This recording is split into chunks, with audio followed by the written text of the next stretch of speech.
mapa-senador, mapa-congressman, mapa-gobernor, mapa-mayor, mapa-konsihal, mapa-board member, kami po ay tratuhin ninyong mga aplikante. Kami po ay tratuhin ninyong mga trabahante ninyo na humihingi ng inyong tiwala at boto na gawin kaming, katulad ko, senador. Ano? Yung iba naman, kongresista. Mahalaga na paulit-ulit kong ipapaalala sa inyo. Alamin ninyo, kung inyong mga kongresista ay pumirma dyan sa huwad na impeachment complaint laban kay Vice President Inday Sara Duterte. Sapagkat kung yung congressman ho ninyo, dyan sa distrito ninyo, ay pumirma sa impeachment complaint laban kay Vice President Inday Sara Duterte, ako ho ay nakikiusap, sisantihin nyo na sila. Magpalit na ho kayo ng congressman o congresswoman. Sapagkat ni hindi man kayo kinonsulta, ni walang public hearing, ni walang public consultation sa inyong distrito. Tanungin po ninyo, kahit yung inyong mga barangay captain, kayo po ba ay kinonsulta bago sila pumirma? Kayo ho ba ay nahinga ng payo o ng pananaw kung dapat ba silang pumirma o hindi? Ngayon, kung ang sasabihin po nila kaya sila ay pumirma dahil desisyon daw ito ng kanilang partido, lalo po nyo silang sisantihin. Magpalit na po kayo ng kongresista. Bakit? Hindi po yung partido ang nagpapanalo sa isang kandidato. Hindi po yung partido ang nagpapanalo sa isang kongresista. Ang nagpapanalo po sa isang kongresista, yung tao sa kanyang distrito. Hindi po kayo binigyan ng halaga. Hindi po rinespeto ang inyong opinyon. Hindi nga po kayo kinonsulta eh. At kung sasabihin naman po sa inyo, kaya ko lang naman ginawa yan dahil hindi marirelease ang pondo ng ating distrito. Yan po ay lantarang pangbubudol. Bakit kanyo? Hindi naman pera ng mga pinuno ng Kongreso yung perang dapat sa para sa inyong distrito. Saan ka naman ang nakakita? Bayad lang tayo ng bayad ng buwis nang wala tayong proper representation in Congress. Di ba kaya tayo may kongresista, sila yung ating representative o kinatawan, yung kakatawan sa ating tinig at sa tinig ng ating distrito sa Kongreso? Hindi ba dapat sila yung nakikipaglaban sa ating karapatan? Bakit sila magmamanikluhod doon sa mga opisyal ng Kongreso? Kayo po yung mga naghahalal sa kanila. Hindi naman yung opisyal ng Kongreso. Kaya pakiusap ko sa inyo, alamin ninyo may panahon pa, 3 weeks to go, 21 more days bago po maghalalan. Inyo pong alamin kung ano yung naging tindig ng inyong mga kongresista. Kung yan ay pumirma, diyan sa huwad na impeachment complaint laban kay Vice President Inday Sara, sisantihin na po ninyo. Hindi po sila karapat-dapat sa inyong tiwala. Hindi po sila karapat-dapat sa inyong sagradong mandato. Kung nagawa po nilang minsan sa inyo yan, kaya nilang gawin paulit-ulit sa inyo yan. Yan po ang gawin ninyong batayan. Siyempre, isa pang paalala, isa pang haligi sa ating pagpunta sa halalan. Huwag po ninyong kalilimutan kung paano sinalbahe ang karapatang pantao ng kapwa natin Pilipino na ang pangalan ay Rodrigo Roa Duterte. Huwag po ninyong kalilimutan yung March 11. Maganda po ito. Ang eleksyon po ay May 12. Pagdating po ng May 11, dalawang buwan na po mula nung sinalbahe nila ang karapatang pantao, ang pagkatao, at integridad at soberanya ng Republika ng Pilipinas at ni Pangulong Rodrigo Roa Duterte. May 11 po yan. Yan po yung gawin ninyong reminder sa inyo para pagdating natin sa mga presinto upang tayo'y bumoto sa May 12, alam ninyo na hindi na natin dapat sila pagkatiwalaan at wag na tayong magpapabudol muli. Yan ho yung aking mga pakiusap sa inyo sa May 11, alalahanin po ninyo. 2 buwan na. Pagdating ho ng May 11, kung paanong hinayaan ng administrasyon ni Bongbong Marcos manghimasok ang mga banyagang puwersa at banyagang interes at gawing handog sa naglalaway na mga banyaga diyan sa ICC ang kapwa natin Pilipino at dating Pangulo Rodrigo Roa Duterte. Gawin ninyong paalala yan. Napakagandang araw na lumapag ang May 12 eleksyon, May 11 ho. Alalahanin ninyo yung nangyayari sa ating bansa. Siyempre, dahil nga po tayo patuloy na binibiktima ng black propaganda, isa pang batayan na gamitin po ninyo kung paano sinasalaula ang pera nating mga Pilipino. Huwag ho ninyong kalilimutan itong 2025 national budget. Kung paano nila linapastangan ang proseso sa pagpasa ng ating taunang budget. Nakapagpasa sila ng 6.326 trillion pesos na budget base sa blankong mga blanko sa bicameral Conference Committee Report. 28 items po ang blanko. Pinakita ko po sa inyo yung aming mga hawak na dokumento, sertipikado mismo ng House of Representatives Archive Department or Section, blanko yung pirma ng mga taong dapat nakapirma dyan sa tinatawag na enrolled bill. Blanko, walang pirma.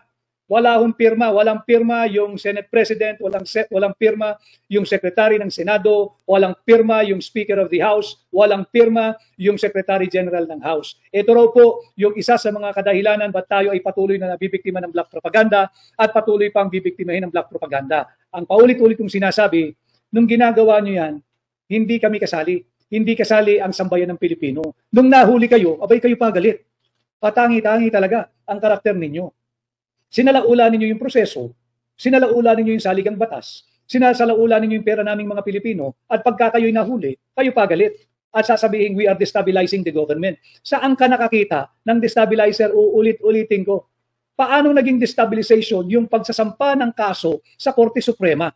Hindi ba't ang Korte Suprema ay bahagi ng ating saligang batas? Hindi ba't ang Korte Suprema ay co-equal branch ng executive at saka legislative na kinikilala ng sambayan ng Pilipino pag wala na silang matakbuhan? Paano naging destabilization yan? Korte Suprema nga ang aming tinakbuhan. Kaya mga kababayan, ito yung mga gamitin po ninyo na batayan sa pagpili ng mga leader ngayong May 12, 2025. Tulungan po ninyo ang katulad ko, number 56 po sa balota. Sana. Maraming salamat. Kahit saan ako nagpupuntang parte ng Pilipinas, ang laging sinasabi, Attorney Vic, number 56 sa balota, sinusunod namin ang pakiusap mo, ang panawagan mong ikampanya ka sa aming mga kamag-anak, aming kakilala, sa lahat ng Pilipino sa amang panig ng mundo. Maraming salamat, naniniwala po ako sa inyo sapagkat higit na paganda ng paganda na po ang ating kampanya at yan ay attribute sa inyong lahat. Sa inyo pong tulong, yung ating kolektibong paggalaw, yung inyong kolektibong pagtulong sa akin, saan man po ako magpunta, napakainit ng pagtanggap ninyo. Hihilingin ko po patuloy. Meron pa po tayong 21 days to campaign. Pakiusap ko po, kulang na kulang ang aking mga materyales sa kampanya. Mapapansin niyo halos mabibilang lang ang aking tarpaulin, ang kung ano nang gamit pa. Subalit kaya po ako ay nagkakaroon ng ganitong diretsyong ugnayan sa inyo upang diretso po tayo makapag-usap at makahingi po ako ng tulong. Hindi po ako nanghihingi ng material na bagay, hindi po ako nanghihingi ng pera. Ang hinihingi ko po ay tulong ninyo. Sana ho ay patuloy ninyo akong ipangampanya sa inyong kamag-anak, kaanak, kaibigan, kakilala, kapitbahay, kaskwela, kasama sa trabaho, kasama sa hanap buhay, kakilalang Pilipino, saan man pong panig ng mundo. Ngayon po, alam ko ay panahon ng semana ng Holy Week. Alam ko po na pamilya ang concentration ng lahat. Sana ho ay masama ninyo ako sa inyong mga kwentuhan kasama ang inyong mga mahal sa buhay. Sana po ay maikampanya ninyo ako, number 56 sa balota, Attorney Vic Rodriguez. At syempre, kailangan po natin ng sapat na numero sa Senado. Tulungan din po ninyo ang Duterte. Tulungan po ninyo ang mga kandidato ni Tatay Digong. Nandyan po si Attorney J.V. Hinlo, nandyan po si Attorney Raul Lambino, nandyan po si Attorney Dante Marcoleta, nandyan po si Pastor Apollo C. Kiboloy, nandyan po si Attorney Jimmy Bondok, nandyan po si Dr. Richard Mata, nandyan po si Philip Ipe Salvador, at ibalik po natin sa Senado si Senador Bato de la Rosa at si Senador Bongo. Ito po yung bumubuo sa Duterte. Sana po tulungan ninyo kaming lahat. Maghatid tayo ng tama at sapat na bilang sa Senado para maprotektahan natin ang madilim nilang balakin, nakunin at nakawin pati ang posisyon ng pangalawang Pangulo mula po sa inyo, sambayan ng Pilipino. Saan kayo nakakita? 59% approve kay Vice President Inday Sara Duterte. 61% panatag at may tiwala kay Vice President Inday Sara Duterte. Ini-impeach nino ng iilang elitistang kongresista. Kaya ito po ay konektado sa aking una ng habilin sa inyo, sisantihin nyo na yung mga kongresista ninyo na pumirma dyan sa huwad na impeachment complaint. Huwag po tayong magpapabudol muli. 59% approve sa performance ni Vice President Inday Sara Duterte. 61% ang tiwala kay Vice President Inday Sara Duterte. Yan ba ang i-impeach mo? Huwag po tayong magpapabudol muli. Labanan natin ang puwersa ng kadiliman. Tayo'y magprotesta ngayong May 12. Paano tayo magpoprotesta? Iboto ninyo ang Duterte sa Senado at sisantihin na ninyo yung mga kongresista na pumirma diyan sa impeachment complaint laban kay Vice President Inday Sara Duterte. Ito po ang ating gawin. Pagtulong-tulungan po natin at may pagkakataon, may tsansa pa, may oportunidad pa na baguhin natin ang maling direksyon ng ating bansa. Nakatutok tayo sa maling direksyon, huwag kayong umasa na mapupunta tayo at makakarating sa tamang destinasyon. Bahagi na rin po dyan ang usapin dito sa South China Sea. Saan kayo nakakita? Wala hong makain ng murang bigas ang mamamayang Pilipino. Prioridad ng gobyerno ni Bongbong Marcos ang pagbili ng 5.58 billion US dollars ng 20 eroplanong pandigma. 20. Para pong lollipop siguro sa kanila yun. Akala nila madami yung 20. Konti lang po yung 20. Pagka yan po ay idinikit mo sa bilang ng puwersa ng eroplanong pandigma ng bansang China, wala po itong 20 ito. At ang bigger point po rito, $5.58 billion. $5.58 billion. Wala nang makain na murang bigas ang sambayan ng Pilipino. Bibili ka pa ng eroplanong pandigma?